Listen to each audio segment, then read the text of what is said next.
টি-20 বিশ্বকাপ নিয়ে দেশ টিভির বিশেষ আয়োজন 4 ছক্কার বিশ্বকাপ পাওয়ার্ড বাই ভাইয়া হোটেলসে স্বাগত জানাচ্ছি আমি সারা ফাইরুজাইমা। এই মাত্র বাংলাদেশ হার দিয়ে সেমিফাইনালে যাবার আশা অলমোস্ট নাইয়ের কাছাকাছি করে দিয়েছে, বাট শুনছিলাম আমার অতিথিদের কাছ থেকে এখনো নাকি কিছু কিছু ইকুয়েশনে বাংলাদেশ গেলেও যেতে পারে সেমিফাইনালে। অতিথিদের সাথে পরিচয় করিয়ে দিচ্ছি। আমাদের সাথে আজকে উপস্থিত আছেন শামীম আশরাফ চৌধুরী, আন্তর্জাতিক ধারাভাষ্যকার, এবং সেই সাথে এম কায়সার, জ্যেষ্ঠ ক্রীড়া সাংবাদিক। যে দুজন থাকলে আসলে আমার প্রশ্ন করার কোনো জায়গায় নেই, তবুও ওই ইকুয়েশনটাই ভাইয়া জানতে চাচ্ছি। আমি তো আজকে জাস্ট খেলা দেখার জন্য দেখেছি কায়সার ভাই, তারপরেও যেহেতু আপনি বললেন আপনি শামীম ভাই এসেছেন না, কিছু কিছু নাকি ইকুয়েশনে এখনো সম্ভাবনা আছে, কি সেই ইকুয়েশন? ওয়েল, অ্যারিথমেটিক একটা ইকুয়েশন রয়েছে, এই কারণে আপনি কিন্তু উড়িয়ে দিতে একদমই পারেন না। ইকুয়েশনটা হলো যে আপনি যেহেতু চারটা দল, তিনটা করে, একটা দলের খেলা তিনটা করে, সো এই তিনটা দলের আবার দুটো করে ম্যাচ জেতার একটা সম্ভাবনা রয়েছে, অর্থাৎ তিনটা দলের সমান পয়েন্ট হওয়ার সম্ভাবনা রয়েছে। 4 দলের সমান পয়েন্ট হওয়ার কোনো সম্ভাবনা নেই, কিন্তু তিনটে দলের আপনার সমান পয়েন্ট হওয়ার সম্ভাবনা রয়েছে। সেক্ষেত্রে আপনি তখন কোন দুটো দল সেমিফাইনালে যাবে সেটা কাউন্ট হবে আপনার রান রেটের ক্ষেত্রে। সেই জায়গায় বাংলাদেশ এখন পর্যন্ত একদম তলানিতে রয়েছে। অস্ট্রেলিয়া এবং ভারত অনেক দূর এগিয়ে রয়েছে, তাদের রান রেটও ভালো এবং তারা দুটো ম্যাচে দুটো জয় পেয়েছে। সেক্ষেত্রে বলা যেতে পারে যে তাদের আপনার ওই যে বলে না যে আপনি যেভাবে বলছিলেন যে 99% সম্ভাবনা তাদের দুই দলের রয়েছে যে তারা অলরেডি থ্রু, কিন্তু জাস্ট ওই অ্যারিথমেটিক একটা হিসাব নিকেশের জন্য এখন পর্যন্ত বলা যাবে না। এবং এই কারণে আপনি দেখবেন যে আইসিসি পর্যন্ত কিন্তু সেরকম ভাবে তাদেরকে ঘোষণা দেয়নি। যদি ঘোষণা দিত তাহলে কিন্তু আইসিসির সাথে সাথে জানিয়ে দিত, কিন্তু একটু যেহেতু সমীকরণটা রয়েছে এই কারণে, যদিও সেটা অনেক দূরের বিষয়, সেই বিষয়টা হয়তো মাথায় না আনলেও চলবে, কিন্তু যেহেতু সম্ভাবনার বিষয় রয়েছে এই কারণে আপনি 100% বলতে পারেন না এই মুহূর্তে। শামীম ভাই, আমি কায়সার ভাইয়ের কথায় যা বুঝলাম যে কাগজে কলমে অনেক কিছুই লেখা যায় যা বাস্তবে সম্ভব হয় না, সেই জায়গা থেকেই বলি আজকের খেলাটা কেমন দেখলেন? খেলাটা অনেকগুলো জিনিস আমার কাছে মনে হয়েছে যে যেটা করা উচিত ছিল তার বিপরীতটা করেছে। টসে জয়লাভ করে, আমি জানি যে ভয় আছে যে প্রথমে ব্যাট করে তো আমরা টপ অর্ডার ফেল করেছে ওভার ভার্চুয়ালি এভরি ম্যাচ। সেই ভয়টার কারণে যেখানে batting friendly wicket very obvious, সেখানে বাধ্য হয়েছে বোলিং করার জন্য। দ্যাটস দ্য ফার্স্ট মিস্টেক, যে সাহস দেখাতে পারেনি। সেকেন্ড ওয়াজ চয়েস, দুইজন স্পিনার দিয়ে একটা ইনিংস ওপেন করা, টি-20 ইনিংস, তার মধ্যে একটা স্পিনার দিয়ে ওপেন করার আমি বুঝতে পারি, ঠিক আছে, অ্যাকসেপ্ট করা যায়। দুটো স্পিনার দিয়ে ওপেন করিয়ে তো প্রথম থেকেই একটা প্রাধান্য বিস্তার করার সুযোগ করে দিয়েছে ইন্ডিয়াকে। সব কিছু মিলিয়ে তারপরে shot making right through the innings, একটা 6 পরে বলে আউট, একটা বড় 4 পরে বলে আউট, কনসিস্টেন্সির অভাব, গায়ের জোরের অভাব। সত্যি কথা বলতে কি, আমাদের পাওয়ার হিটার্স বলতে যা প্রয়োজন, বিগ হিটার্স শুধু দীর্ঘদেহী মোটাসোটা হলেই হবে না, it's matter of timing also. Somehow মনে হচ্ছে যে ওই নিজের মানে ক্ষমতা, সার্বিক যে বডির যে ক্ষমতা, তার সঙ্গে টাইমিংয়ের ব্যাপারটা সংমিশ্রণ না হলে ওই পাওয়ার হিটিং হয় না। তো সেখানেও ল্যাকিংস ছিল all over. I just felt একটু ছন্ন ছাড়া কেন দলটা। ভারতের যেগুলো আউট হয়েছে বেশিরভাগ কিন্তু they went for big hits, পরে বিগ হিটসে মাঝে মাঝে বল একটু ঘুরলে বা আস্তে আসলে এদিক ওদিক। সো সব ইট wasn't a very good performance, sorry to say. আমি স্কোর কার্ডটা একটু দেখা যাচ্ছে, স্কোরটা দেখুন আপনি 196 ফর 5 করেছে ইন্ডিয়া, এবং অ্যান্টিগুয়াতে বলা হয়ে থাকে যে আপনি যে উইকেটে খেলা হচ্ছে এটা আপনার 180 রান, আপনার এখানে পার স্কোর আপনার 180 রানের কাছাকাছি সেরকম ভাবে, এবং তারা সেটার চেয়ে বেশি করেছে করতে এখন পর্যন্ত এই টুর্নামেন্টে এটি তাদের highest score 196 for 5। Virat Kohli কিন্তু কিছুটা রানে ফেরার চেষ্টায় ছিলেন, বিরাট কোহলি রানে ফেরার চেষ্টায় ছিলেন এবং তিনি ভালো শুরু করেছিলেন, যেহেতু আপনি দেখবেন যে 28 বলে 37 রান, সো বলাই যেতে পারে যে পেছনের যে 5টা ইনিংস তিনি খেলেছিলেন, 5টার মধ্যে না 4টা ইনিংস খেলেছিলেন, সেখানে খুবই খারাপ অবস্থায় ছিল। তার গত ম্যাচে একটু ভালো করেছেন এবং আজকে তার চেয়ে আরেকটু ভালো করেছেন। সো যত সময় যাচ্ছে, যেটা আমি আগে বলেছিলাম যে বিজনেস এন্ডে যত সময় যাবে এইসব ক্রিকেটাররা তার আরো ভালো পারফর্ম করতে পারবেন। তবে আজকে এই পুরো ম্যাচটা খেলে দিয়েছেন আপনার হার্দিক পান্ডিয়া, 27 বলে 50 অপরাজিত। এই বিশ্বকাপে খেলতে আসার আগে আইপিএলে তার কিন্তু চরম বাজে একটা পারফরমেন্স ছিল, দলও ভালো করে নাই, তিনি নিজেও ভালো করছিলেন না।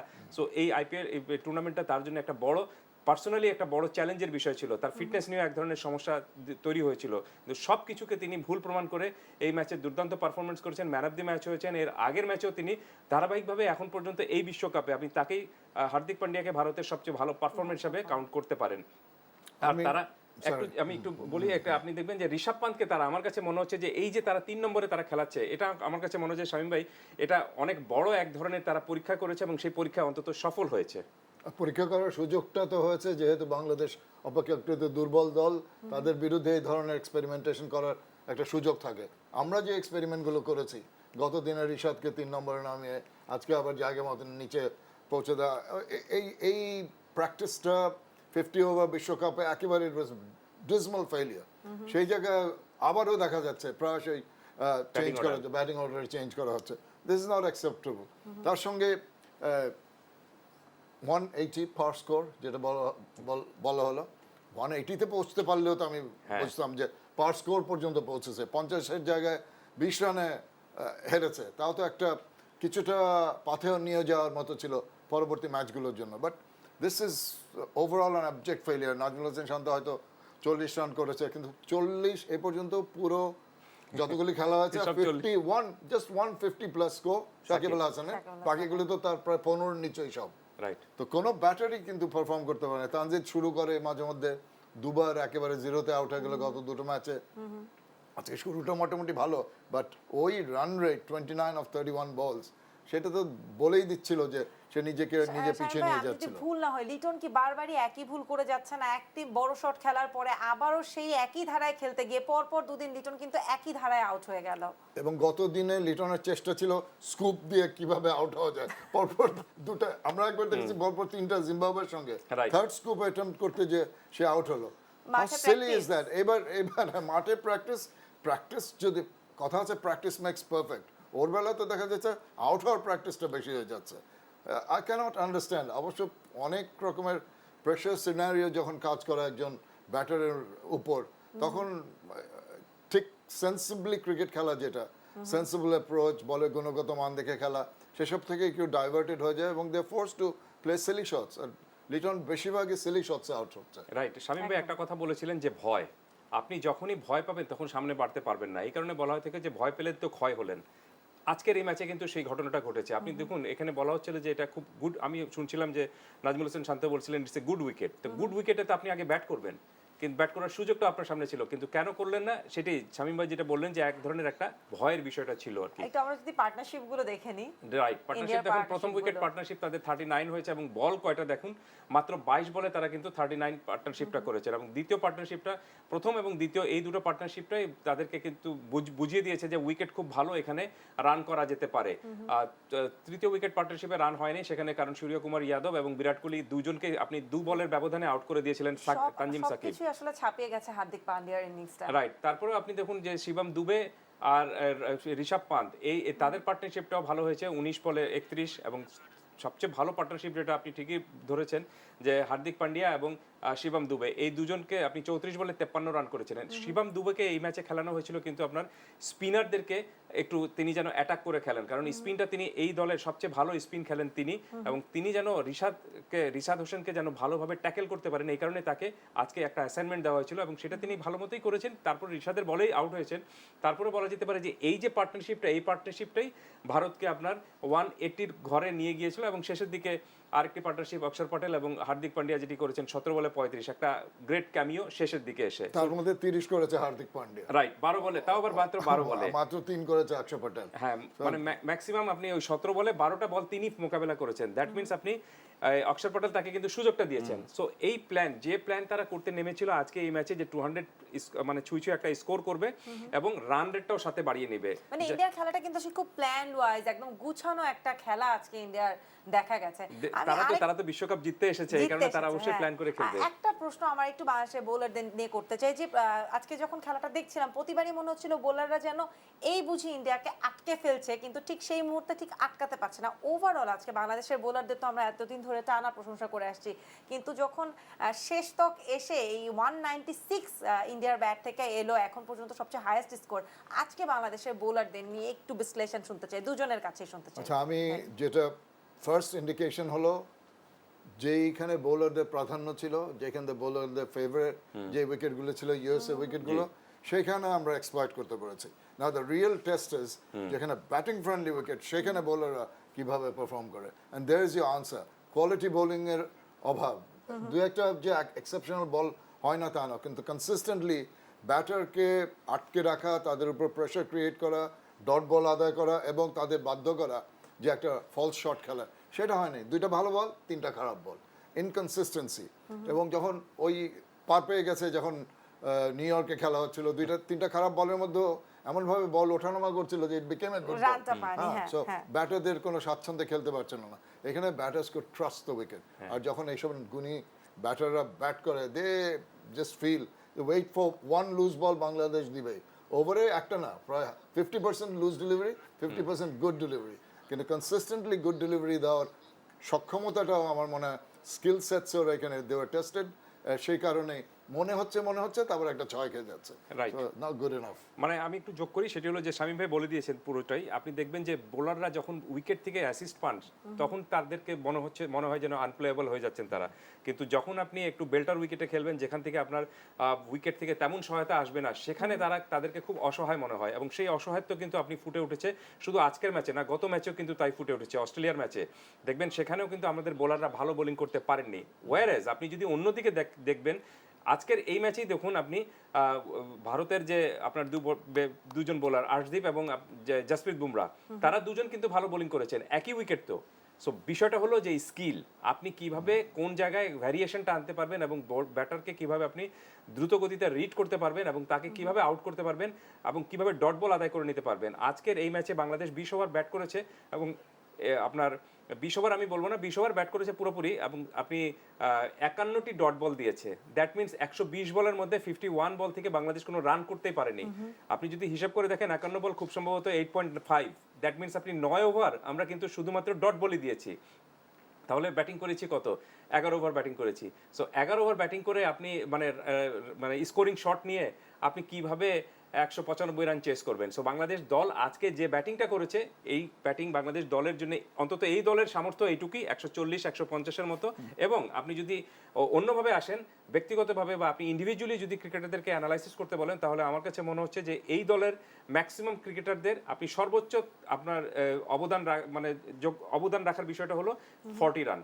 এবং নাজমুল হোসেন শান্ত 40 রান করেছেন। এর আগেও কিন্তু আমরা দেখেছি তাহিদ হৃদয় কম বলে বেশি রানই করেছেন, কিন্তু 40-র উপরে কেউ যেতে পারেনি। শুধুমাত্র এখন পর্যন্ত যে কটা ম্যাচ হয়েছে, 6টা ম্যাচ খেলেছে বাংলাদেশ, 6টা ম্যাচের মধ্যে মাত্র একটা 50 হয়েছে। সো এই এত নরম ব্যাটিং নিয়ে বা এত নেতিয়ে পড়া ব্যাটিং নিয়ে আপনি এই বিশ্বমানের আসরে কম্পিটিশনে অংশ নেওয়াটা আমার মনে হয় ইটস টু হার্ড। আমার মনে হচ্ছে যে সুপার 8-এ উঠে গেছে বলে একটা যা করার এই নিয়ে আমরা অবশ্য উইভ আমরা অ্যাচিভ। আলোচনা করছিলাম এবং আজকেও যখন বাংলাদেশের ব্যাটসম্যানরা মাঠে নামছিলেন তখনও কিন্তু বলা হচ্ছিল তাদেরকে ফ্রি করে দেওয়া হয়েছে, ওপেন লাইসেন্স নিয়ে তারা খেলছে, যেভাবে খেলতে পারে। সো আসলে এই পর্যায়ে এসে কোনো জায়গাতেই বাংলাদেশ দলের মতো এত এত আমাদের কিন্তু বেশ পুরাতন একটা দল আমাদের, সেখানে এই পর্যায়ে এসে কি আদৌ কোনো ফ্রি খেলার বা আরাম করে খেলার কোনো সুযোগ থাকে? এই প্রশ্নটা, এই কথাটা বারবার কেন আসছে, স্টেটমেন্টটা কেন আসছে যে ফ্রি করে খেলছে? নিজেকে নিজে টেস্ট করতে হবে, নিজেকে নিজে উন্নতি করতে হবে। কিন্তু সেই জিনিসটা ইউ আর কোয়াইট রাইট। মনে হচ্ছে যে এখন যে খেলাগুলো আছে এগুলি দায়সারাভাবে খেলে টেলে একটু শপিং টপিং করে একটু বেড়ানো টেড়ানো করে ফেরত যায়। This is not right. তবে আমার মনে হয় না। আমি শামীম ভাইকে মনে হয় আজকে প্রথম এতটা বিরক্ত দেখছি। আমি এর আগের বাংলাদেশ হেরে যাওয়া বা কোনো পছন্দের টিম হেরে যাওয়াতে এত বিরক্ত দেখি না, হয় আমি কি যে শামীম ভাইকে যতটুকু আপনি দেখছি। ম্যাচে হয়তো জিততে পারবেন না, কিন্তু লড়াইয়ের এক ধরনের স্পিরিটটা যদি আপনি দেখাতে না Absolutely, পারেন, হ্যাঁ। তাহলে কিন্তু আপনি সেখানে এই ধরনের প্রশ্নটা আসবে এবং এর ফলে যেটা হবে যে আপনি অন্য প্রতিপক্ষের কিন্তু আপনি দেখবেন যে সম্মানটুকু হারাবেন। প্রতিপক্ষ আপনার কাছে খেলতে নামলেই কিন্তু অনেক সময় বলবে যে আরে তাদের সাথে কি খেলবো, এরা তো জিতবেই, বা তাদের দৌড় এইটুকু। আপনি যখনই আপনার দৌড় এইটুকু এটা জেনে যাবে প্রতিপক্ষ, তখন আপনাকে তারা আর পাত্তা দিবে না এবং আপনার জন্য তখন দেখবেন যে আপনি বি টিম নামাচ্ছে, আপনি তখন সম্মানটুকু পাচ্ছেন না। সো মাঠের ক্রিকেটে আপনি হয়তো সব ম্যাচ জিতবেন না, কিন্তু প্রতিপক্ষ এবং দর্শক, ইভেন আপনি খেলাটার প্রতি যারা একটু অনুরাগ যাদের রয়েছে বা যাদের ভালোবাসা রয়েছে, তাদের সম্মানটুকু যদি আপনি আদায় করতে না পারেন, দেন আমার মনে হয় না যে মানে you are in right track. আমরা তো আমাদের দল নিয়ে অনেক বললাম, যারা ভালো খেলেনি, যারা ভালো খেলেছে, স্পেশালি হার্দিক পান্ডিয়ার কার্ডটা যদি একটু দেখেনি, ম্যান অফ দ্য ম্যাচ তিনি। শামীম ভাই যদি একটু বলতেন। হ্যাঁ, man of the match you see the cover ড্রাইভের কথা বলেছে, 11 রান, একটা 4, একটা 6, অলরাউন্ড কিন্তু সে খেলেনি। One area behind square he has not gone for it. So এটা কোন অ্যাঙ্গেল থেকে কোন দিক ব্যাটার্স অ্যাঙ্গেল ঠিক বোঝা যাচ্ছে না। 14 কি আমার তো মনে হচ্ছে ভিতে খেলেছে। Straight, right. হ্যাঁ, ভিতে খেলেছে, not on the of side. ওই যে ওটাই দেখছিলাম না, এটা হলো সে কিন্তু থার্ড ম্যান দিয়ে মেরেছে, সেটাই আমি চিন্তা করছিলাম যে ব্যাকওয়ার্ড স্কোয়ার লেগান যেন ঘুরিয়ে সুইপ করা বা ফ্লিক করা এসবের মধ্যে নয়। সে বড় বড় শট খেলা পছন্দ করে, এবং যখন ইউ ক্যান সি ওই যে তিনটা যে চারের মার থার্ড ম্যান দিয়ে মাস্ট বি ওয়াইডিশ ডেলিভারি, খুব স্বাচ্ছন্দ্যে গাইড করে শটগুলো খেলেছে। তারপরে তার বড় শটগুলো তো আছেই, তিনটা ছয়। কাভার দিয়ে, মিড অন দিয়ে, লং অন দিয়ে, মিড উইকেট দিয়ে ছয়গুলো মেরেছে all round, except that square of backward square leg area ছাড়া। Exceptional performance. হার্দিক পান্ডিয়ার আরেকটা ব্যাপার হচ্ছে যে অ্যাজ এ মানে অলরাউন্ডার তার সে কিন্তু একটা উইকেটও বোধ হয়। তো যেখানে ভ্যালু এডিশন করার ব্যাপারটা আছে, আর কাসে সাহেব যেটা আগে বলছিলেন যে হি needed to get back in the world arena after ওই যে মুম্বাই ইন্ডিয়ান্সে ক্যাপ্টেন করে রোহিত শর্মাকে সরানো, তারপর রোহিত শর্মার আন্ডারে আবার খেলা। কিন্তু এখানে যে ওই যে বললাম যে ইন্ডিভিজুয়াল স্প্রিয়াটা থাকতে হবে, আমার উন্নতি করতে হবে, এবং সেটা এক একজনের সাথে এক একজনের ইন্টারনাল একটা কম্পিটিশন চলতে থাকে। কারণ ভারতীয় দলে আসা কিন্তু একটা খুবই কষ্টকর ব্যাপার, they have to come through a lot of competition. সেই জায়গায় সবার ইন্ডিভিজুয়াল মানে যদি উন্নতি করতে পারে প্রতি ম্যাচে, তাহলে কিন্তু দলগতভাবে তারা ভালো করতে পারে, সিম্পল ম্যাটার। রাইট, আপনি 27 বলে 50, দ্যাট মিন্স আপনি দেখবেন যে প্রায় 195 এর মতো আপনার স্ট্রাইক রেট। সো এই জায়গায় আপনি আর কি চাইবেন? এবং সেই সঙ্গে তিনি কিন্তু আপনার তিনটা পার্টনারশিপের সাথে জড়িত ছিলেন। This is most important thing. আমাদের এখানে একজন ব্যাটার কিন্তু আপনি দেখবেন যে একটা জুটি ভেঙে গেলে পরবর্তীতে তিনি কিন্তু আউট হয়ে যান। অর্থাৎ তার সঙ্গে কিন্তু তিনি যেহেতু সেট হয়ে গিয়েছেন, যেমন আজকের ম্যাচেও আপনি 32 বল খেলেছেন নাজমুল হোসেন শান্ত, তো 32 বল খেলার পর তার রান ছিল আপনার 40, আর আপনি দেখুন এখানে 27 বল খেলে তিনি করেছেন কিন্তু 50, এবং তার চেয়ে বড় বিষয়টা হলো যে তিনটি পার্টনারশিপের সাথে তিনি যুক্ত ছিলেন। This is the plan. এই প্ল্যানের সঙ্গে যদি আপনি এগোতে পারেন তাহলে আপনি যেতে পারবেন। এবং ব্যাটিংয়ের সময় কোনো সময় মনে হয়নি যে বাংলাদেশ এই ম্যাচ জিততে পারে বা কাছাকাছি যেতে পারে, কারণ কোনো সময় কিন্তু আপনি মানে দাপটের সঙ্গে ছিলেন না। আর একটা জিনিস একটু পয়েন্ট আউট করে চলে গেছে, এত 4-6 মাঝখানেও কিন্তু 12টা সিঙ্গেল আছে, right, rotation of strike, they kept on rotating the score continuously. এইটাও তো একটা ইন্টিগ্রাল পার্ট এত বড় শট খেলা একজন ব্যাটসম্যানের জন্য। রাইট, এর অন্যতম কারণটা হলো যে আপনি সিঙ্গেলসটা নিয়ে তারা ডট বল দেন না। এটা মোস্ট ইম্পর্টেন্ট থিং। আপনি যখনই একটু বেশি ডট বল দিবেন দেখবেন যে আপনি ওই ওভারটা, সেই 51 ডট বল আমাদের, 51 ডট বলে 51 রান করলে তো আমরা জিততাম ম্যাচটা। সেটাই আমি সেটাই বলতে যাচ্ছি যে 51টা ডট বল আপনি যখন দেবেন সেখানে তো আর মানে সেই ব্যাটিং আর কোনো কিছু থাকে না। সো ম্যাক্সিমাম সময়টুকুতে আপনি ডট বল দিয়েই কাটিয়ে দিয়েছেন। সো বাংলাদেশ দলের এমন না যে মানে মাসল ক্রিকেটার নেই বা এমন কোনো ক্রিকেটার নেই, পাওয়ার ক্রিকেটার নেই যে আপনি একসময় প্রচুর ডট বল দেবেন এবং সেটা পুষিয়ে নেওয়ার জন্য ছক্কা হাঁকিয়ে আপনি শেষ করে দিবেন, তাও কিন্তু না। আপনি দেখুন যে শেষের দিকে ছক্কা হাঁকানোর জন্য চেষ্টা করেছিলেন মাহমুদুল্লাহ রিয়াদ, যে পরপর 3 দিন কিন্তু এই একইভাবে মাহমুদুল্লাহ রিয়াদ শেষ ছক্কাটা হাঁকাচ্ছে। এবং একটু যদি বলি কায়সা ভাই, আমাদের একটু টায়ার্ড মনে হয়েছে তাকে। হ্যাঁ, প্রথম দিকে আমরা বলছিলাম যে প্রথম 3টা ম্যাচ 4টা ম্যাচ দেখার পর যে বাংলাদেশের টপ অর্ডার কনসিস্টেন্টলি ইনকনসিস্টেন্ট। এখন যেটা হয়েছে টপ অর্ডার তাদের এই কনসিস্টেন্সিটা ভাঙতে যে কন্টিনিউয়াসলি বল নষ্ট করে তারা পিচে টিকে থাকার চেষ্টা করছেন। এবং শেষ দিকে লাস্ট দুটো ম্যাচে আমি যদি ভুল না করে আমাকে শুধরে দিবেন, লাস্ট দুটো ম্যাচে বাংলাদেশের পুরো ব্যাটিং লাইন আপ এবং পুরো খেলার প্যাটার্নটা কিন্তু অলমোস্ট সেম ছিল। আমরা কিন্তু কোনো ডিফারেন্সিয়েট বা কোনো উন্নতি দেখতে পাইনি। না দেখুন, এটা কিন্তু নেগেটিভ ব্যাটিং অ্যাপ্রোচ, যে আপনি টিকে থাকবেন এবং নিজের নামের পাশে রানটা যোগ করবেন। হয়তো অনেকে বলবেন যে মানে যে কোনো ক্রিকেটারের একটা রান তো ওটা দলের সঙ্গেই যোগ হয়, কিন্তু কোন পরিস্থিতিতে আপনি যদি 26 বল খেলে 16 রান করেন একটা ব্যাট ওপেন করতে গিয়ে, তখন সেটা কিন্তু আপনার দলের স্কোরে কাজে লাগবে না। দলের স্কোরে কাজে লাগবে যখন আপনি 16 বলে আপনার 30 রান করবেন, সেটা মোস্ট ইম্পর্টেন্ট থিং হবে। কারণটা হলো যে পরবর্তীতে যারা ব্যাট করতে আসবেন তাদের জন্য কাজটুকু সহজ হয়ে যাবে, কিন্তু তাদের জন্য কাজটুকু আমাদের শুরুর ব্যাটাররা কঠিন করে দিচ্ছেন। সেই কাজটুকু সেটা কিন্তু আপনি নর্মাল বিষয়টা আপনাকে এক অর্থে কিন্তু অনেক কঠিনভাবে কিন্তু পালন করতে হচ্ছে। এবং ব্যাটিংটা যখন প্রতিপক্ষ ব্যাটিং করে তখন দেখে মনে হচ্ছে যে ব্যাটিংটা কত সহজ কাজ, এর চেয়ে সহজ কাজ বোধহয় আর হয় না। কিন্তু ঠিক একই উইকেটে যখন বাংলাদেশ ব্যাট করতে নামে তখন মনে হয় যে এর চেয়ে কঠিন অঙ্ক বোধহয় পৃথিবীতে নেই। আর মাহমুদুল্লাহ রিয়াদের কথা যেটা বলছিলেন, যে দেখুন এই উইকেটে খেলতে গেলে কিন্তু অনেক বিষয় আপনাকে মাথায় রাখতে হবে। সেটা হলো যে যেহেতু আপনার এখান থেকে সাইড উইন্ড আসে, বাতাস কিন্তু প্রচুর রয়েছে এখানে, এবং পুরো গ্যালারি কিন্তু আপনার দেখবেন যে ফাঁকা গ্যালারি রয়েছে, এর ফলে প্রচুর মাঠে বাতাস চলে আসে। সো কোন জায়গায় আপনি বাতাসটাকে অনুকূলে নেবেন এবং কোন জায়গায় বাতাসটা আপনার প্রতিকূলে রয়েছে, মানে কোন জায়গা থেকে আপনি শট ভাসিয়ে খেললে বল আপনার বাতাসের অনুকূলে এমনিতে ছক্কা হয়ে যেতে পারে বা বাতাসের অনুকূল পেয়ে একটু দ্রুত গতিতে চলে যাবে, আর কোন জায়গা দিয়ে আপনার বাতাস আপনার বিরুদ্ধে আছে সেখান থেকে আপনি যদি শর্টস খেলতে যান দেখবেন যে আপনি যতই জোরে মারেন না কেন আপনি বাউন্ডারি সীমানায় কিন্তু ক্যাচ আউট হয়ে যাবেন। এবং সেটা ক্যালকুলেশন করাটা মোস্ট ইম্পর্টেন্ট থিং। এক্স্যাক্টলি, এবং কমেন্ট্রিতেও কিন্তু বারবার এই কথাটা আসছিল ভারতের ব্যাটিং এর সময় যে তারা কিন্তু বাতাসের অনুকূলে বাতাসটাকে কাজে লাগিয়ে খেলছে, এবং বাংলাদেশ সেই একই জায়গায় কষ্টটা করেছে বাতাসের বিপরীতে খেলতে, যে দুটো উইকেট হারিয়েছে। একটা ছোট্ট ব্রেক নিতে হবে, তারপরে আবারও ফিরছি। দর্শক, টি-20 বিশ্বকাপ নিয়ে দেশ টিভির এই বিশেষ আয়োজন 4 ছক্কার বিশ্বকাপ পাওয়ার বাই ভাইয়া হোটেলসে নিচ্ছি ছোট্ট একটা বিরতি, ফিরছি এখনই।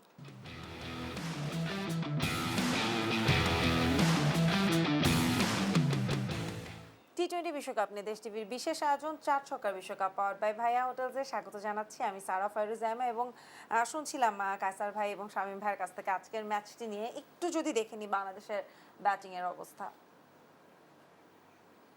কম্প্যারিজন, ম্যানহাটনের কম্প্যারিজন সবসময় প্রথম ওভার থেকেই পিছিয়ে, হয়তো বা থার্ড ওভারে এবং ফোর্থ ওভারে কিছুটা ছিল, কিন্তু যখন প্রয়োজন ছিল তখন পার্থক্যটা জাস্ট লোকের ওই ব্লু এবং রেডের মধ্যে 4-5টা ওভার এবং শেষের দিকে প্রায় 3টে ওভার, এইসব ডিফারেন্সটাই কিন্তু পরবর্তীতে যোগ হয়ে এই 50 রানের ডিফারেন্সটা হয়ে দাঁড়িয়েছে। Consistency with wickets not there, that is the biggest problem. Wicket শুধু বলে না ডট বলই আটকে রাখার ব্যাপারটা না, উইকেট পড়লে স্বাভাবিকভাবে একজন নতুন ব্যাটসম্যান আসলে তাকে একটু সময় যায়, 2-3টা বল এক্সট্রা চলে যায়, সেই জায়গায় সুযোগ থাকে। আর ইংরেজিতে একটা আমরা কমেন্টে বলে 1 gets 2, এটা শুধু বাংলাদেশের ক্ষেত্রে কেন যেন হয়, বাংলাদেশ যখন ব্যাট করে তখন একটা উইকেট পড়ার পর সাথে সাথে আরেকটা উইকেট, আরেকটা উইকেট পড়ার সম্ভাবনা কেন যেন মনে হয় যে একটা উইকেট পেয়ে গেছি, কাজে হয়ে গেছে, এখন মোটামুটি বল করলেই হবে। This is what I don't understand. বাংলাদেশের একটা এমন সিচুয়েশন গেছে অনেকগুলো বড় দলের সঙ্গে, যখন তারা 5-6টা উইকেট ফেলে দিয়েছে, টেইল এন্ডার্স লোয়ার অর্ডার ব্যাটাররা আছে, ওই going for the jugular, going for the kill, মরণ কামড় দেওয়ার অভ্যাসটা আমাদের নেই। মনে হচ্ছে যে 6টা উইকেট পড়ে গেছে, আর বাকি ওই টপ অর্ডার যখন পড়ে গেছে বাকিগুলো তো এমনিই পড়ে যাবে, আর ঠিক ওই জায়গাতেই 40 রান যোগ করে দিচ্ছে বাকি 3জন lower order batter.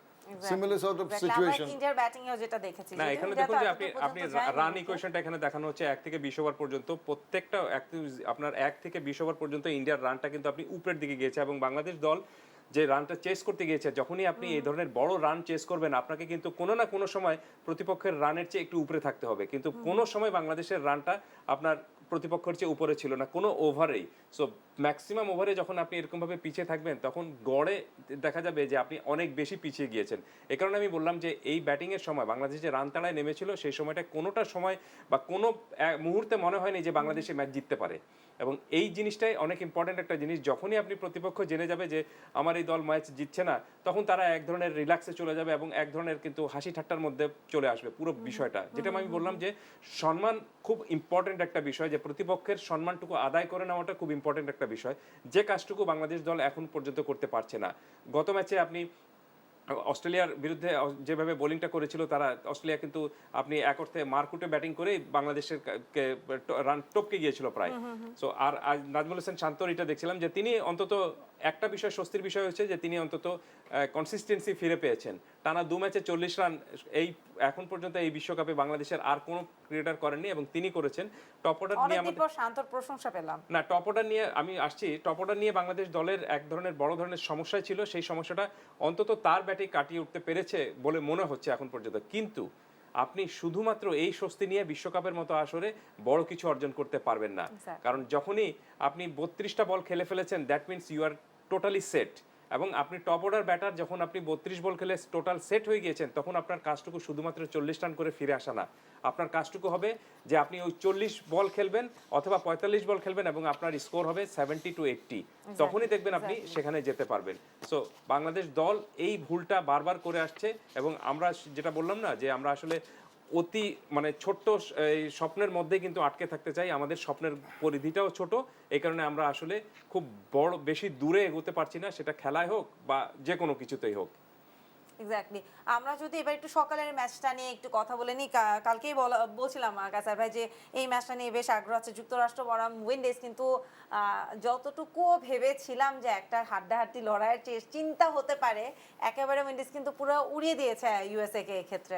Right, West ইন্ডিজের একটা বিষয় ছিল যে তাদের শুধু এই ম্যাচটা জিততে হবে না, তাদের একটা রান রেটটা খুব বাড়িয়ে নিতে হবে। সো তারা সেই পরিকল্পনাটা করেছে। তারা যখনই দেখেছে যে 128 রানে তারা অল আউট হয়ে গেছে যুক্তরাষ্ট্র, তখন তারা একটা রিস্ক নিয়েছে এবং সেই রিস্কে তারা সফল হয়েছে। দেখুন মাত্র 10 ওভারে তারা এই রানটা তুলে নিতে পেরে যে লাভটা হয়েছে, যে এখন পয়েন্ট তালিকায় সাউথ আফ্রিকা কিন্তু আপনার ওয়েস্ট ইন্ডিজের চেয়ে উঁচুতে উপরে রয়েছে, অথচ আপনার রান রেটে সাউথ 3 দলের মধ্যে বা 4 দলের মধ্যে কিন্তু আপনার ওয়েস্ট ইন্ডিজের রান রেটটা অনেক উপরে রয়েছে। সো ওয়েস্ট ইন্ডিজের সামনে বাড়ার কাজটুকু কিন্তু সহজে গিয়েছে। পরের ম্যাচে তারা যদি তারা যদি সাউথ আফ্রিকাকে হারাতে পারে, তাহলে তারা কিন্তু থ্রু হয়ে যাবে।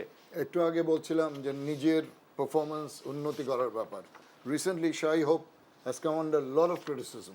তার কাছ থেকে যে এক্সপেক্টেড রোল, ওপেনিং ব্যাটার থেকে শুরু করে top order failure, consistently fail করে আসছিল। আজকে হিজ প্রুভ যে সে আসলে পারে। 8টা ছক্কার মার বোধহয়। এবং একটু যদি দেখতেন এখানে যে 39 বলে শাই হোপের স্কোরটা একবার দেখে নিতে পারলে হ্যাঁ, খুব ভালো 39 বলে 42 রান, তিনি 82 রান করেছেন। 82 রান করেছেন, আর সেখানে আমাদের শান্ত 32 বলে 40 রান করেছেন। যে ইকুয়েশনটা আমি একটু আগে আনলাম, সেটাই কথা। 8টা 6 ইনক্রেডিবল। আর 6গুলো কিন্তু মানে কোনো ফুল টুল করে না, এটা basically either inside out shot খেলে কভারের উপর দিয়ে, অথবা কাউ কর্নার বা মিড অনের উপর দিয়ে, সব almost A V, wider V, ওই এলাকাটা সে টার্গেট করেছে। একটা 4 হয়তো কাট শটে খেলেছে, কিন্তু শাই হোপের ওই যে ব্যাপারটা, নিজের ভিতরে আর্জটা যে আমাকে এত ক্রিটিসিজম হচ্ছে, I must come back strongly, সেটা করতে সক্ষম হয়েছে। দলকে একটা টার্গেট ছিল যে রান রেটটা বাড়াতে হবে, সেটাতেও সাকসেসফুল হয়েছে। তার সঙ্গে যোগ দিয়েছে নিকোলাস পুরান, যে গত ম্যাচেও বিধ্বংসী ব্যাটিং করেছিল। আজকেও সেই দুজন যখন দুপ্রান্ত থেকে পেটানো শুরু করে, তখন বেচারা অন্য দলের ব্যাটারদের, বোলারদের সত্যি তারা ছন্নছাড়া হয়ে যায়। Even if you are a very good bowler, ওই তাণ্ডবের মধ্যে পড়লে এটা কি ইউএস এর এখন মতো পর্যন্ত দলের সবচেয়ে দ্রুততম চেজিং ছিল, নাকি এর আগেও একটা না ম্যাচ চেজিং আপনি যদি ধরতে চান, 19 বলে কিন্তু ম্যাচ জিতে নিয়েছে ইংল্যান্ড। এক্স্যাক্টলি, হ্যাঁ 19 বলে ম্যাচ জিতেছে, সেটা টার্গেট খুব কম ছিল, 55 রানের মতো। ওমানের সঙ্গে ছিল নাকি? ওমানের সাথে 55 রানের একটা টার্গেট ছিল, কিন্তু সেই টার্গেটের সঙ্গে আপনি এই টার্গেট মেলানো যাবে না, কারণ এখানে আপনি যুক্তরাষ্ট্র খুব ভালো ফর্মে ছিল, যুক্তরাষ্ট্রের বোলাররাও ভালো বোলিং এ ছিলেন। মানে এক অর্থে এখানে ওয়েস্ট ইন্ডিজ আজকের এই ম্যাচটা যা করতে চেয়েছিল 100% তাতে তারা সফল হয়েছে। এবং আরেকটা জিনিস শামীম ভাই যেটা বলছিলেন যে ক্রিকেট আপনাকে সুযোগ দিবে, সেই সুযোগটা আপনি কিভাবে কাজে লাগাচ্ছেন, that is the most important thing. আমাদের এখানে লিটন দাস আপনি অফ ফর্মে থাকার পরও তাকে বারবার সুযোগটা দেওয়া হচ্ছে, কিন্তু তিনি সেই সুযোগটা কাজে লাগাতে পারছেন না। ওয়ারেজ আপনি দেখবেন যে সেই হোপ তিনি আজকে এই ম্যাচে ওপেন করেছেন কারণটা হলো যে তাদের যে ওয়েস্ট ইন্ডিজের যে আপনার নিয়মিত ওপেনার ছিলেন ব্রেন্ডন কিং, তিনি ইনজুরিতে পড়েছেন গত ম্যাচে এবং তার জন্য বিশ্বকাপ শেষ হয়ে গিয়েছে। সো তারা একজন ওপেনারকে খুঁজছিল এবং বাইরে থেকে নিয়ে আসবে। কাইল মেয়ার্সকে তারা নিয়েছে এখানে, তারা বাইরে থেকে অন্য ওপেনারকে নিয়ে এসে এখানে খেলাবে নাকি সিমরান হেটমায়ারকে আপনার ওপেন করাবে, এই ধরনের একটা দ্বিধাদ্বন্দ্বের মধ্যে ছিল। ঠিক তখনই তাদের শাই হোপ তাদেরকে আশ্বাসটুকু দিয়েছেন যে আমি তো ওপেন করতে পারি, এবং তিনি 29টা টি-20 খেলেছেন, 29টা টি-20-র মধ্যে 15টা টি-20-তে তিনি ওপেন করেছেন। সো সেই ওপেনিংয়ে তার অভিজ্ঞতাটা ছিল বলে এই ম্যাচে তাকে খেলানো হয়েছে, এবং তিনি এই ম্যাচে যেভাবে পারফরমেন্স করেছেন তাতে সামনের ম্যাচগুলোতে আর ওপেনার খুঁজতে হচ্ছে না ওয়েস্ট ইন্ডিজকে। যে কথাটি শামীম ভাই বলছিলেন যে সুযোগ আসে, সেটা আপনি কিভাবে ইউটিলাইজ করছেন, সেটা কিভাবে কাজে লাগাচ্ছেন, সেটাকে কিভাবে ব্যবহার করছেন, this is the most important thing. তিনি আজকে এটা করেছেন এবং করে ম্যাচ অফ দি ম্যাচ হয়েছেন। আমাদের দলের কোনো একজন ক্রিকেটারের কাছ থেকে আপনি এই ধরনের একটা মানে হোল হার্টলি ইফোর্টসটা পাচ্ছেন না। আপনি পাচ্ছেন কি টুকটাক, তো টুকটাক ইফোর্টস দিয়ে আপনি কখনোই কিন্তু আপনি চ্যাম্পিয়ন দলের বিরুদ্ধে আপনি লড়তে পারবেন না। হ্যাঁ, আপনি অংশগ্রহণ করতে পারবেন, বাট আপনি জিততে পারবেন না। ওই যে আবারও সেই শুরুর কথা আসতে হয়, জেতা নয় অংশগ্রহণই আসল। শামীম ভাই কি বলতে চান সকালের ম্যাচটি নিয়ে? এটা তো মানে it's very one sided match, so এটা নিয়ে খুব বেশি বলার কিছু না। ইউএসএ তো আমরা অলরেডি বলেছি তারা যতটুকু এক্সপেকটেশন ছিল তার চেয়ে অনেক বেশি অর্জন করেছে, সুপার 8-এ খেলে। এবং এই জায়গাটা হচ্ছে কি, খেলার চেয়ে বেশি ইন্টারেস্ট, খেলার প্রতি যে আকর্ষণটা ইউএসএতে বাড়বে, এটা কিন্তু হোম গ্রাউন্ড ক্রিকেটার যারা যদি হয় ইউএসএ, এখন তো ভাড়াটে শব্দটা ব্যবহার করতে হয়, মাল্টিন্যাশনাল, ওয়ার্ল্ড 11 হোয়াট এভার, অনেক কিছু। কিন্তু যখন ইউএসএর খেলোয়াড়রা, বর্ন খেলোয়াড়রা শ্বেতাঙ্গ আমি বলেই দিলাম মোটামুটি, এখানে ওয়েস্ট ইন্ডিয়ান অনেক খেলোয়াড় ওখানে গেছে, তারা যখন 30 বছর আগে সকার যেমন ইন্টারেস্ট ক্রিয়েট করেছিল বেকেনহাম যাওয়ার পরে, অথবা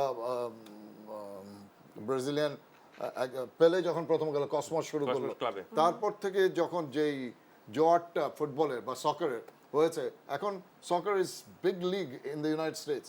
সো মেবি এই ইউএস এর এই সাফল্যটা এবং লস অ্যাঞ্জেলেসে অলিম্পিক্সে এবার ক্রিকেট ইনকর্পোরেট হয়েছে, সব কিছু মিলিয়ে ক্রিকেটের একটা আমার মনে হয় they've done a great job এই টিমটা ক্রিকেটের ইন্টারেস্ট বাড়ানোর জন্য তাদের নিজের দেশে।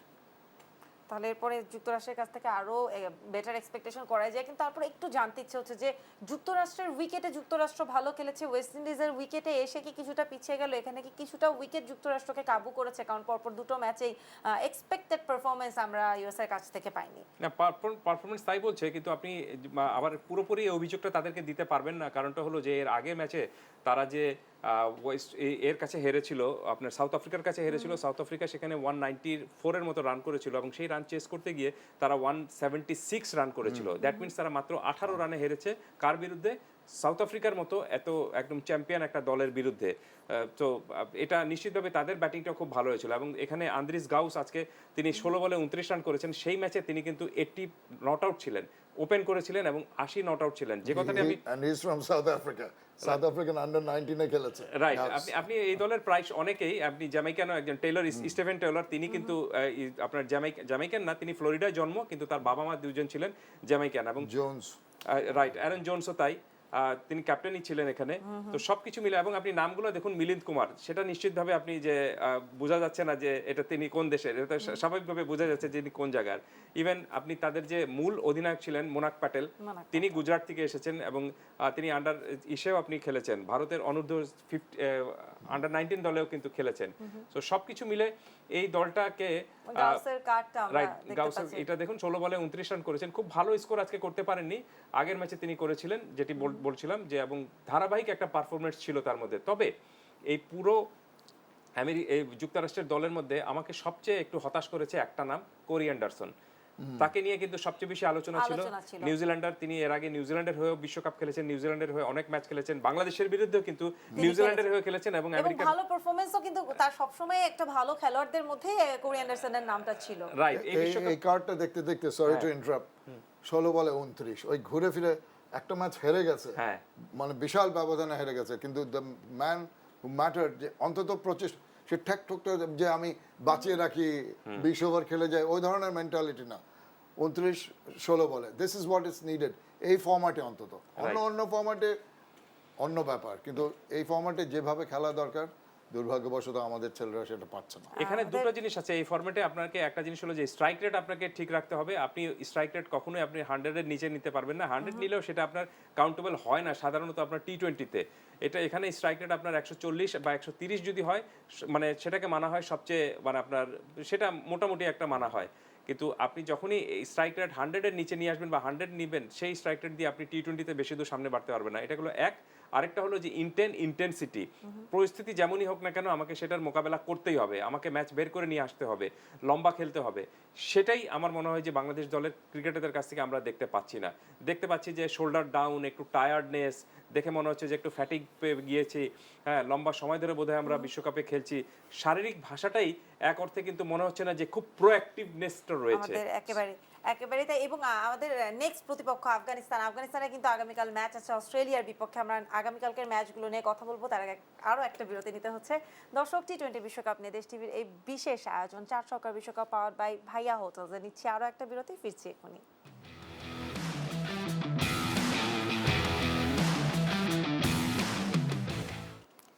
টি-20 বিশ্বকাপ নিয়ে দেশ টিভির বিশেষ আয়োজন 4 ছক্কার বিশ্বকাপ পাওয়ার বাই ভাইয়া হোটেলসে স্বাগত জানাচ্ছি আরও একবার। আপনাদের সাথে আছি আমি সারা ফাইরুজ জাইমা এবং আগামীকালকের ম্যাচগুলো নিয়ে কথা বলবো। আগামীকাল সকালের প্রথম ম্যাচটি কিন্তু আফগানিস্তান বনাম অস্ট্রেলিয়া, ভয়ঙ্কর কঠিন প্রতিপক্ষ। এবং এখন পর্যন্ত যদি বলি যে সুপার 8-এর মাঝে আফগানিস্তান না বাংলাদেশ, কাকে একটু বেশি দুর্বল বলবো? আফগানিস্তান কিন্তু সেই জায়গায় চলে এসেছে এখন। গ্লেন ম্যাক্সওয়েলকে বাদ দিতে হবে দল থেকে, তাহলে আফগানিস্তান ম্যাক্সওয়েল সেই বিশ্বকাপে 200 করে জিতিয়ে দিয়েছে, এক্সেপশনাল একটা পারফরম্যান্স, একেবারে নড়তে চড়তে পারে না যে লোক, সেই লোক সেদিন আফগানিস্তানের মানে বডি ল্যাঙ্গুয়েজে মনে হচ্ছিল যে আঁকড়ে ধরেছে, কিন্তু যে যে পারফরমেন্স, এটা তো আর বলার কিছু নাই। অপেক্ষাকৃত দুর্বল দলের সঙ্গে অপেক্ষাকৃত শক্তিশালী দল একটা খেলছে। Afghanistan can create problems for any big team, কারণ তাদের স্ট্রেংথ উইথ দ্য স্পিনার্স। তাদের স্পিনার্স যদি একবার, এবং উইকেটটা সেদিন কি হবে তার উপরে কিন্তু অনেক কিছু নির্ভর করছে। তো সেই জায়গা কোন কোন গ্রাউন্ডে খেলা হচ্ছে আমার ঠিক খেয়াল নেই। ওখানে যদি কালকের খেলাটা হচ্ছে সেন্ট ভিনসেন্টে, সেন্ট ভিনসেন্টে, হ্যাঁ একটা সেন্ট ভিনসেন্টে, আর পরবর্তী ম্যাচ যুক্তরাষ্ট্র ইংল্যান্ডেরটা বারবাডোসে। আচ্ছা, সেন্ট সেন্ট ভিনসেন্ট ভিনসেন্ট, তো আপনি spin track it is a spin track. তো সেখানে আমার মনে হয় নূর আহমেদের সেই left arm leg spin, Rashid খানের লেগ স্পিন, মুজিবুর তো নাই, মোহাম্মদ নবী রয়েছেন। মোহাম্মদ নবী অফ স্পিন আছে। স্পিনারদের প্রাধান্য ডেফিনেটলি। অ্যাডাম জাম্পা ছাড়া অস্ট্রেলিয়া ফ্র্যাঙ্কলি অত টপ ক্লাস স্পিনার নাই। জাম্পা এখন এই বিশ্বকাপে থার্ড হাইয়েস্ট উইকেট টেকারে আছে, সেকেন্ডে আছে আমাদের তানজিম, আর প্রথমে তো আছেনই ফজলুল হক ফারুকী। একটু হেড টু হেডটা যদি দেখে নি, না, ডেভিড ওয়ার্নার এখন পর্যন্ত দুটো হাফ সেঞ্চুরি তিনি করেছেন, বাংলাদেশের বিরুদ্ধে হাফ সেঞ্চুরি তিনি করেছিলেন, আর খুব ভালো ফর্মে রয়েছেন। 101টা ম্যাচ খেলেছেন, আপনি রান দেখেন 3268 রান, এবং গড়ও ভালো, আর স্ট্রাইক রেট 142। একজন ওপেনারের কাছ থেকে যা হওয়া উচিত একদম পারফেক্টলি তাই রয়েছেন, এবং ম্যাচ উইনার কোনো সন্দেহ নেই। যেদিন তিনি খেলেন বাদবাকিদের খেলতে হয় না, এবং পাওয়ার প্লেটা তিনি যদি নিঃসন্দেহে মানে একেবারে কাটিয়ে দিতে পারেন পাওয়ার প্লেতে, তখন দেখবেন যে আপনি বড় ইনিংস খেলাটা তার জন্য খুব সহজ হয়ে যায়, এবং তিনি কিন্তু তাই করেন। এই কারণে এই টাইপের ক্রিকেটাররা পাওয়ার প্লেটা যদি নিজের করে নিতে পারেন, তারপরে দেখবেন যে পুরো ম্যাচটাই তার নিজের করে নেন। আর রহমানুল্লাহ গুরবাজ এখন পর্যন্ত এই বিশ্বকাপে একসময় হাইয়েস্ট স্কোরার ছিলেন, টানা দুটো হাফ সেঞ্চুরি তিনি করেছিলেন, কিন্তু সেই দুটো হাফ সেঞ্চুরি করার পর খুব একটা ভালো ফর্মে নেই এখন পর্যন্ত। বলা যেতে পারে যে আপনি অস্ট্রেলিয়ার এবং আফগানিস্তানের যদি আপনি ব্যাটিং লাইন আপটা চিন্তা করেন, তাহলে দু দলেরই কিন্তু আপনার ওপেনাররা বা টপ অর্ডার ব্যাটাররা খুব ভালো রান করছেন এখন পর্যন্ত, অন্তত পেছনের দুটো ম্যাচ মেলালে। শেষ ম্যাচে আফগানিস্তান ভালো রান করতে পারেনি, ভালো পারফর্ম করতে পারেনি, ভারতের কাছে তারা হেরেছিল। এই টুর্নামেন্টে টিকে থাকতে হলে তাদেরকে কালকে কিন্তু জিততেই হবে, এনি হাউ তাদেরকে জিততে হবে, আদারওয়াইজ তাদের অবস্থা হবে কিন্তু বাংলাদেশের মতো। এবং সেক্ষেত্রে বাংলাদেশ এবং আফগানিস্তানের যে শেষ ম্যাচটা হবে এই সেন্ট ভিনসেন্টেই হবে, সেই ম্যাচটায় তখন শুধুমাত্র দু দলের প্রাইড রক্ষা করার ম্যাচটা হবে সেমিফাইনালের। এই দু দলের আর সামনে বাড়ার কোনো স্কোপ থাকবে না, সেই ধাক্কায় যাতে না পড়তে হয়, এই কারণে আফগানিস্তান যে কোনো মূল্যে চাইবে যে অস্ট্রেলিয়াকে তারা হারানোর জন্য। এবং একটু মনে করিয়ে দেই যে এই বিশ্বকাপটা আফগানিস্তান শুরু করেছিল কিন্তু এক ধরনের ধামাকা দিয়ে, হারিয়েছিল কাকে? বারবারই এখানে বসে কথা এসেছে, কিন্তু শামীম ভাইয়ের সাথে অনেকবার এই কথাটা এসেছে যে এমন না হয় যে ফাইনালে আমরা আফগানিস্তানকে দেখতে পাচ্ছি, সেখান থেকে কিন্তু এখন ওই আসার জায়গাটাও থেকেও সরে এসেছি। রাইট, আমি বললাম যে শুরুটা তারা করেছিল খুব চমৎকারভাবে নিউজিল্যান্ডকে হারিয়ে, এবং খুব বড় ব্যবধানকে নিউজিল্যান্ডকে হারিয়েছিল দেখে সেই ধাক্কাটা নিউজিল্যান্ড সামাল দিতে পারেনি, দেখে নিউজিল্যান্ড কিন্তু গ্রুপ পর্ব থেকে আউট হয়ে গেছে।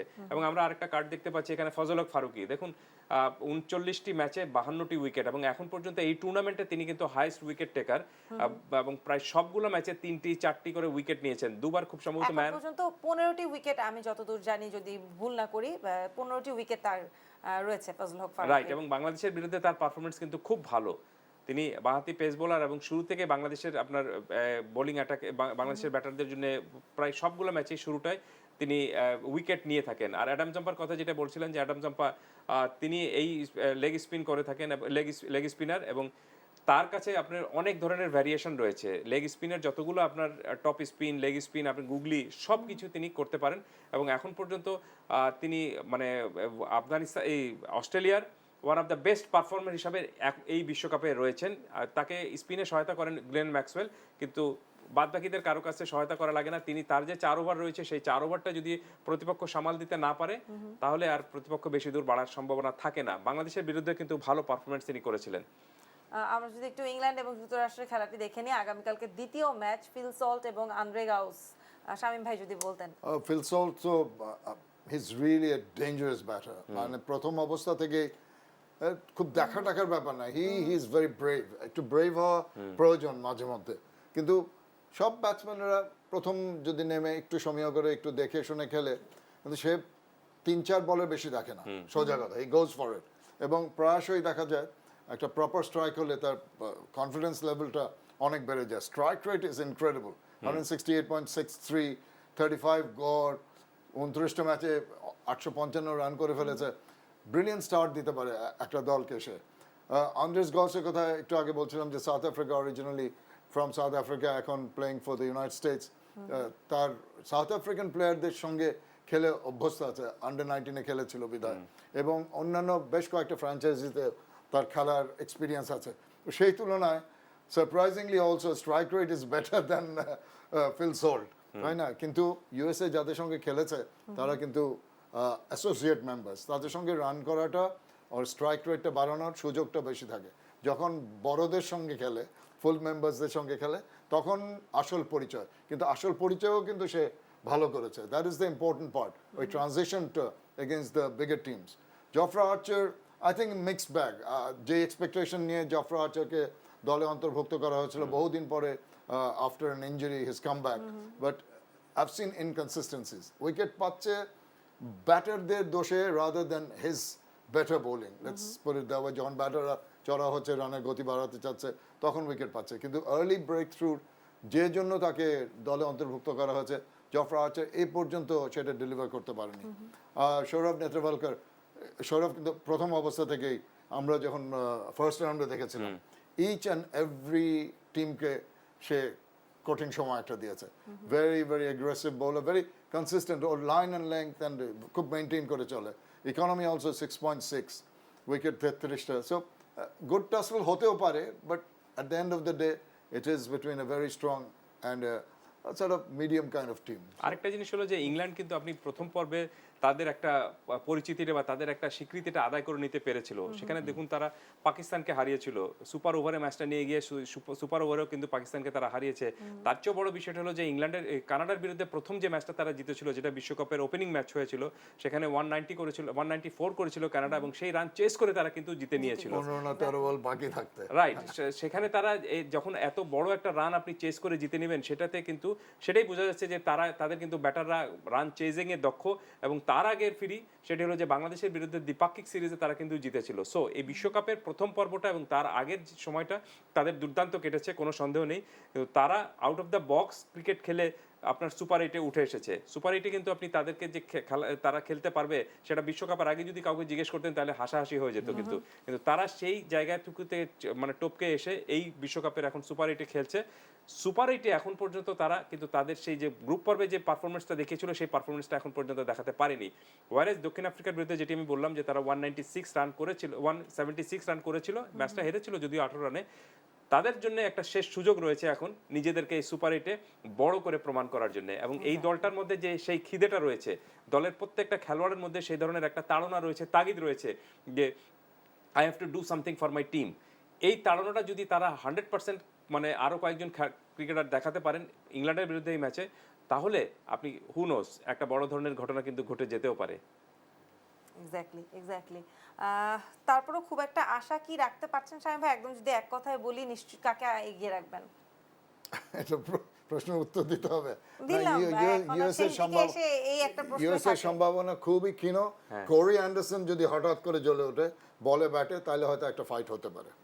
একটু যদি সেন্ট ভিনসেন্টের পিচটা নিয়ে কথা বলি, যেহেতু আফগানিস্তান আগে খেলার সুযোগ পাচ্ছে এবং বাংলাদেশ কিন্তু পরপর অ্যান্টিগাতে খেলেছেন, যেটা আমরা দেখেছি যে আহামরি কোনোভাবেই কাজে লাগাতে পারেনি। যেটা শুরুতেই কথা হচ্ছিল যে টসে জিতে ব্যাট নেওয়াটা, যেখানে ইন্ডিয়ান ক্যাপ্টেন কিন্তু প্রথমে বলছিলেন যে তিনি টসে জিতলে কিন্তু তিনি ব্যাটিং নেবেন, এবং বাংলাদেশ কিন্তু সেই সুযোগটা ইন্ডিয়াকে দিয়েছে। নেক্সট সেন্ট ভিনসেন্টের ক্ষেত্রে বাংলাদেশ বোলারদের আশা অ্যাকচুয়ালি কতটুকু? না দেখুন, বাংলাদেশ এর আগে অ্যান্টিগায় আগে ব্যাটিং করে 140 রান করেছিল এবং আজকে কত করেছে, 145 রান করেছে বোধহয়। সো আগে ব্যাটিং এবং পরে ব্যাটিং করাটা বাংলাদেশ দলের জন্য আমার মনে হয় না যে বড় কোনো ধরনের ডিফারেন্স বয়ে আনে। ডিফারেন্সটা হলো যে আপনি কোন অ্যাটিটিউড নিয়ে খেলছেন এবং আপনি দলটাকে কোন পর্যায়ে নিয়ে যেতে চান। সো আর সেন্ট ভিনসেন্টে আমরা জানি যে এখানে একটু বল আপনার ব্যাটে দেরিতে আসে, কাটার একটু হয়, স্পিন ট্র্যাক রয়েছে। কিন্তু প্রবলেমটা হলো যে এই ধরনের বোলিং আপনার আফগানিস্তানের রয়েছে। সো আফগানিস্তানের সঙ্গে যদি আফগানিস্তানের শক্তিটা বড় জায়গাটা কিন্তু আপনার এই বোলিংটা, আমার কাছে মনে হচ্ছে যে সেই ম্যাচটা এক ধরনের কিন্তু 50-50 হবে। তবে সেই ম্যাচটা দু দলের জন্য যে জিনিসটা থাকবে সেটা হলো যে play for the pride. Afghanistan এবং বাংলাদেশ দু দলের জন্যই যে দে ওয়ান্ট টু মানে ব্যাক উইথ সামথিং, কিছু একটা নিয়ে ফিরে আসা যেটা বলে আর কি। তো সেখানে আমার কাছে মনে হচ্ছে যে সেই ম্যাপটা 50-50 হবে এবং বাংলাদেশ যদি তাদের পোটেনশিয়াল অনুযায়ী খেলতে পারে তাহলে আফগানিস্তানকে এই ম্যাচে হারাতে পারবে। তবে এখন পর্যন্ত সুপার 8-এ বাংলাদেশ তাদের সেই সম্ভাবনাটুকু দেখিয়েছে, আমরা কথা বলেছি, বাট তারা মাঠে এটা এক্সিকিউট করতে পারেনি। একদমই। শামীম ভাই, শেষ প্রশ্ন আপনার কাছে, যে আজকে আমরা বাংলাদেশ দলের যে পারফরমেন্স দেখলাম, যেভাবে তারা খেললো, বলা কি যায় যে পুরো প্ল্যানিংটাই আসলে বাংলাদেশের শুরু থেকে একেবারে শুরু থেকেই ভুল ছিল, টস থেকে শুরু করে? প্রতি ম্যাচে ম্যাচে যদি আমি ডিফারেন্ট স্ট্র্যাটেজি নেই এবং something that I am not use to, তাহলে এটা কোনোদিনই কার্যকরী হবে না। স্টিক টু দ্য বেসিক্স, বেসিকে স্টিক করতে চায় না, বেসিক একটু গড়বড় হলেই উলট পালট শুরু হয়ে যায়। এই জিনিসটা অ্যাভয়েড করতে হবে। গো ব্যাক, যে আমার যে ছকে আছে যাদের নিয়ে খেলা উচিত, রিড দ্য উইকেট, বেশি স্পিন ফ্রেন্ডলি হলে হয়তো এক্সট্রা স্পিনার খেলাবে। একটু অ্যাড করে একদম পার্টিকুলারলি যদি বলি, যেখানে তাসকিনকে আমরা কন্টিনিউয়াসলি পারফর্ম করতে দেখেছি এবং তাসকিনকে ব্যাটিংয়েও আমরা খুবই অ্যাগ্রেসিভ ভাবে পেয়েছি, সেখানে তাসকিনকে বাদ দিল এবং আমাদের একটা এক্সপেকটেশন ছিল যে শরীফুল হয়তো বা এই উইকেটে একটা সুযোগ পাবেন, সেখানে এই ডিসিশনটা নিয়ে খুব ছোট্ট করে শুনবো। তাসকিনকে বাদ দেওয়াটা, আমি যখন দেখলাম তাসকিন নেই, I thought he was injured. তাসকিনের তো ইনজুরি প্রবলেম মাঝে মধ্যে ছিল, but that's not the case, that's the first mistake. ওই দুই স্পিনার দিয়ে ওপেনিং এর ব্যাপারটা, শরীফুল 100% রিকভার করেছে না, কেউ কিন্তু ক্লিয়ার কাট বলছে না, বলছে যে হিজ ফিট, আবার বলছে নাও খেলতে পারে, একটা ধোঁয়াশা ধোঁয়াশা ভাব। তো এই দুইজনকে আমার মনে হয় শেষ ম্যাচে ইনকর্পোরেট করে গিভ ইউর বেস্ট, তারপরে দেখা যাক যা হবার। সব খেলোয়াড় যদি তার ক্ষমতা অনুযায়ী খেলতে পারে তাহলে আফগানিস্তানকে হারানো কিন্তু বিরাট ব্যাপার। সম্মান রক্ষার ম্যাচে অন্তত আমরা সম্মান নিয়ে হওয়া উচিত। ফিরতে পারবো, লেটারের পরে একটা স্টারও পাবো। অসংখ্য ধন্যবাদ শামীম ভাই, কায়সার ভাই, আপনাদের দুজনকে আমাদের সময় দেওয়ার জন্য। এবং দর্শক, আমি যেমন বলছিলাম শুরু থেকে বারবার শরীফুলের কথাটা এসেছে, সোশ্যাল মিডিয়াতে কিন্তু এমনও একটা কথা এসেছে যে তামিম কিন্তু চায় শরীফুলকে দেখতে ম্যাচে, এবং আমার বিশ্বাস যে প্র্যাকটিস ম্যাচে যে শরীফুলকে আমরা দেখেছি, আমরা একবারের জন্য হলেও ওয়ার্ল্ড কাপের ম্যাচে তাকে আমরা দেখতে চাই এবং তাসকিনকেও চাই। এটা যদিও আমার মতামত, বাকিটা তো আপনারাই বুঝবেন, বাংলাদেশ টিম আরও ভালো বুঝবেন। দর্শক, এরই সাথে বাংলাদেশ দলের জন্য আরও একবার শুভকামনা জানিয়ে শেষ করছি টি-20 বিশ্বকাপ নিয়ে দেশ টিভির বিশেষ আয়োজন 4 ছক্কার বিশ্বকাপ, পাওয়ার্ড বাই ভাইয়া হোটেলস। সবাই ভালো থাকবেন, শুভরাত্রি।